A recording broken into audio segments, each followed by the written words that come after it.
ఎన్టీఆర్ 18 ఏళ్ల వయసుకే మాస్ డైలాగులు చెప్పి బాక్స్ ఆఫీస్ నమ్మతోడు అడ్డంగా నరికిన నటుడు పేరేంటి? ఎన్టీఆర్ 20 ఏళ్ల వయసుకి ఆడియో ఫంక్షన్ లో 10 లక్షల మంది అభిమానులు కల్లారా చూసిన ఏకైక కథానాయకుడు పేరేంటి? ఎన్టీఆర్.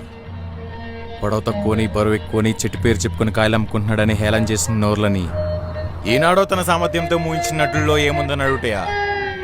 ఎంత వివేకం, ఎంత జ్ఞానం, ఎంత కుసంస్కారము. ప్రాణం లేని వెండి తెర కూడా ప్రాణం పోసుకుని చూసే విధంగా నటించుట, చలనం లేని కుర్చీ కూడా ఎగిరిగంతేలా నాట్యం చేయుట, తెలుగు రాష్ట్రం నుండి జపాన్ దేశం వరకు అభిమానులతో జై హో ఎన్టీఆర్ అనిపించుకోవుట, ఎన్నో సినీ పరిశ్రమలు ఉన్న భారత చలనచిత్ర పరిశ్రమలో తెలుగు, తమిళ్, కన్నడ, జపనీస్, ఇంగ్లీష్ భాష ఏదైనా, Kuchipudi, Bharatanatyam, western, hip hop, తీన్ మార్ స్టెప్ ఏదైనా, ప్రేమ, కరుణ, భయానకం, రౌద్రం, వీరం, భావం ఏదైనా, single action, double action, triple action పాత్రలెన్నైనా తన దాహం తీరే వరకు, అభిమానులు కోల ఎగరేసుకునే వరకు రాత్రనక పగలనక కష్టపడుతూ అలరించేవాడే నందమూరి తారక రామారావు.